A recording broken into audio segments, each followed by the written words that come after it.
ব্রিগেডে গীতা পাঠের অনুষ্ঠানে চিকেন প্যাটিস বিক্রির অভিযোগ, বিক্রেতাকে মারধর আর সেই ভিডিও ভাইরাল। এই ঘটনায় 3 জনকে গ্রেফতার করে ময়দান থানার পুলিশ। আপনারা মাছ মাংস খাবেন কি খাবেন না, বিজেপি তো মাছ মাংস খেতেও দেয় না, এটা ঠিক করতে হবে আপনাদের। আজকে একটা গরিব হকার তার জিনিস বিক্রি করতে গেছে, সব মিটিংয়ে কেউ না কেউ বিক্রি করতে আসে, ধরে মেরেছো। কাল সব কটাকে অ্যারেস্ট করেছি, সব কটাকে কাল অ্যারেস্ট করেছি যারা গায়ে হাত দিয়েছে। এটা বাংলা, এটা ইউপি নয়।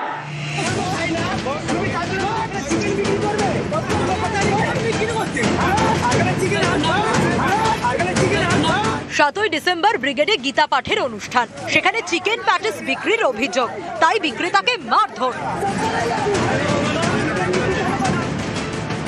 এই ঘটনায় 3 জনকে গ্রেপ্তার করেছে ময়দান থানার পুলিশ। ধৃতদের মধ্যে সৌমিক গোলদারের বাড়ি উত্তর 24 পরগনার গোবরডাঙ্গায়, স্বর্ণেন্দু চক্রবর্তীর বাড়ি অশোকনগরে, হুগলির উত্তরপাড়ায় বাড়ি তরুণ ভট্টাচার্যের।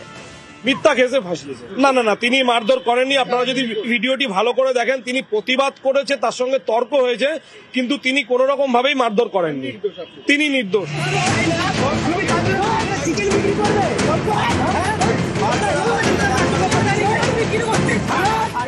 গত রবিবার ব্রিগেডে ছিল 5 লক্ষ কণ্ঠে গীতা পাঠের অনুষ্ঠান। অভিযোগ, সেখানে চিকেন প্যাটিস বিক্রি করছিলেন তিলজলার মোহাম্মদ সালাউদ্দিন। এর জন্য তাকে মারধর করা হয়। চিকেন প্যাটিস বিক্রি করার অভিযোগে হুগলির আরামবাগের শেখ রিয়াজুলকেও মারধর করা হয়। সেই ভিডিও ভাইরাল হয়। ভিডিওয়ে দেখা গিয়েছে গোবরডাঙ্গার সৌমিক গোলদারকে, যাকে গ্রেপ্তার করেছে পুলিশ। প্যাটিস বিক্রেতাকে মারধর। 9ই ডিসেম্বর ময়দান থানায় অভিযোগ জানান সিপিআইএম এর সায়ন বন্দ্যোপাধ্যায়, অভিযোগ জানান রিয়াজুলও। এরপরে সৌমিক গোলদার, স্বর্ণেন্দু চক্রবর্তী এবং তরুণ ভট্টাচার্যকে গ্রেপ্তার। ভেজ প্যাটিস শুনে তা আমার জামাই খেয়েছে, সেটা খেতে গিয়ে বলছে চিকেন, দেখছি ওটা চিকেন প্যাটিস, বলছে তুমি ভেজ প্যাটিস বলে চিকেন প্যাটিস দিলে কেন? হাসছে, চুপ করে আছে, বলছে না আমি নিজে হাতে তৈরি করেছি। ওকে একটা চড় মেরেছে আর ওঠবোস করে নিয়েছে। বলছে তোর কেন মিথ্যে কথা বলি? জামাই কি বিজেপি কর্মী? হ্যাঁ বিজেপি করে তো। উনি এমনি কি কাজ করেন? প্রমোটার। পাল্টা অনেকেই বলছেন, ভেজ প্যাটিসের থেকে তো চিকেন প্যাটিসের দাম বেশি, তাহলে কোনো বিক্রেতা কেন ভেজ প্যাটিসের জায়গায় চিকেন প্যাটিস বিক্রি করবেন? এতে তো তারই ক্ষতি। বললাম লাভ নেই, আমরা রুজি আজকে উল্টো পাল্লা বললাম লাভ হবে? ভেজের দাম 25, চিকেন 30, আমি কেন ওদিকে উল্টো পাল্লা খাওয়াবো? তাহলে আমার লস তো হবে। আমার লস হবে না? আপনি যদি ভেজ খাও ভেজ দেবো, আপনি চিকেন দেবো কেন? আমি আমার লুসকান তো। ও তো মিথ্যা কথা বলছে, আমি মিথ্যা হলাম শিখিনি। 3 জনকে গ্রেপ্তারির প্রতিবাদে বৃহস্পতিবার ময়দান থানার সামনে বিক্ষোভ দেখায় হিন্দু সেবা দল নামে একটি সংগঠন। ব্যাংকশাল কোর্টের সামনেও তারা বিক্ষোভ দেখায়। এদিন 3 জনেরই জামিন মঞ্জুর করে ব্যাংকশাল কোর্ট। নিউজ 18 বাংলা।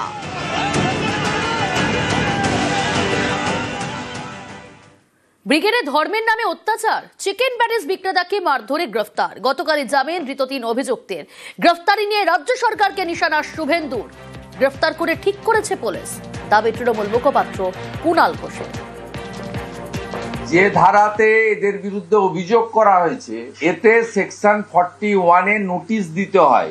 এইভাবে গ্রেফতার করা যায় না। এখনো ভারতবর্ষে জুডিশিয়ারি নিরপেক্ষ জায়গায় দাঁড়িয়ে আছে বলে এইরকম একটি দিব্যাঙ্গ সন্তান, এরকম একটা তরুণ যুবক, আরো একজন ভাই ছিলেন, তাদের আজকে জামিন মিলেছে। এদের বাড়িতে সিসিটিভি এক্সিট এন্ট্রান্সে আমি লাগাতে চাই, এদের ভবিষ্যৎ নিরাপত্তার জন্য। এদের প্রত্যেককে অন্তত একজন করে সিকিউরিটি প্রোভাইড করার বিষয়ে আমি এদের প্রস্তাব দিচ্ছি। এরা যদি রাজি থাকে, পুলিশ এদেরকে টার্গেট করে দিল, এরা যেন সতর্ক থাকে। এদের সঙ্গে আমি আছি, আমার সব দিয়ে আছে। ব্রিগেডটা কিন্তু বা ময়দান চত্বরটা ওটা কোনো ব্যক্তির বা কোনো দলের নয়। ওই জায়গাটায় বহু মানুষ তাদের রোজগার, আয়ের জায়গা, কর্মসংস্থানের জায়গা। কেউ ঘোড়ার গাড়ি চালান, কেউ লজেন্স বিক্রি করেন, কেউ প্যাটিস বিক্রি করেন। তো যদি কারুর মনে হয় যে আজকে আমি কোনো ধর্মীয় সমাবেশে এসেছি, আমি খাবো না, তো খাবে না। কেউ তো বলেনি যে খেতেই হবে। এই মারধরটা এটা নীতিগতভাবে একেবারে ঠিক নয়। এই যে পুলিশ ধরেছে, ঠিক কাজ করেছে। এই মারের আঘাত খুব গুরুতর নয়, কিন্তু এটা সংস্কৃতি, ঐতিহ্য, নীতিগতভাবে মারাত্মক।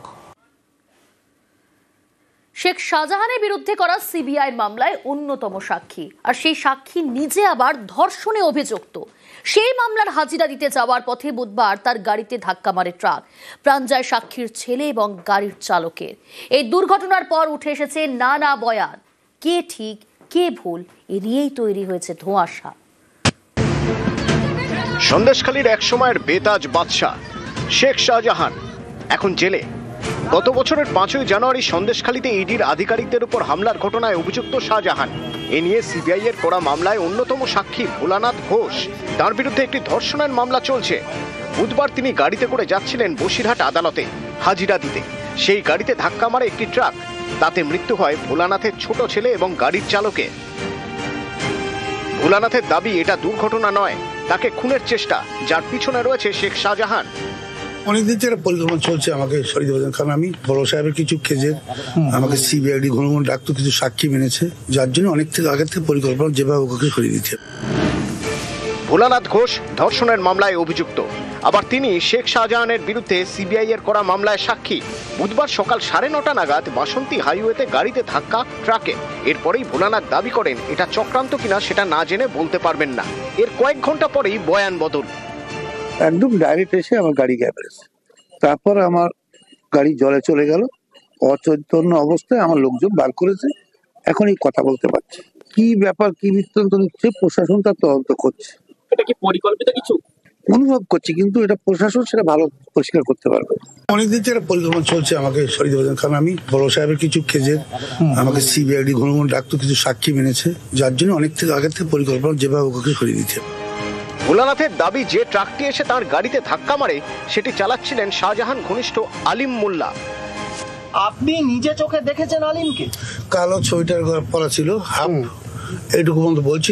সাইডে গাড়িটা কে চালাচ্ছিল? আলিমে। আমি তো চিনি, আমি খুব ভালো চিনি। এবার শুনুন আলিমের স্ত্রী কি বলছেন। মিথ্যা কথা, ওটা আমার স্বামী ছিল না ওখানে, বাড়িতেই ছিল, কালকে মাঠে ছিল, মাঠে 10টা নাগাদই, তাও মাঠে ছিল। লাস্ট আপনার স্বামী কখন বাড়িতে এসছে? লাস্ট বাড়িতে এসছে 10টা নাগাদই বাড়িতে এসছে। কিছু পরিচিত আছে, সেইভাবে ঘনিষ্ঠ না সাধারণ শেখের সাথে। 16 চাকা গাড়ি কোনোদিন চালায় না, পার লিগামেন্ট কাটা, বলছি তো অসুস্থ, কোনোদিন 16 চাকা গাড়ি চালায় না। তার সব প্রমাণ প্রুফ ডাক্তার দেখাচ্ছে, পার যে লিগামেন্ট কাটা, তার সে নিকাপ টিকাপ সব আছে বাড়িতে। সবসময় ওই পরেই ব্যবহার করে, পরে হাঁটা চলা করে। তাহলে কার কথা ঠিক, এ নিয়েই উঠছে প্রশ্ন আরো আছে। যে ট্রাকটি ধাক্কা মেরেছে তার মালিক নজরুল মোল্লা, যিনি শাহজাহান ঘনিষ্ঠ। এরকম শাহজাহান ঘনিষ্ঠ কারো ট্রাক ব্যবহার করে কেন খুনের ছক? কারণ ধরা পড়লেই তো আঙুল উঠবে শাহজাহানের দিকে। তাহলে আসলে কেসটা কি? উত্তর খুঁজছেন তদন্তকারীরা।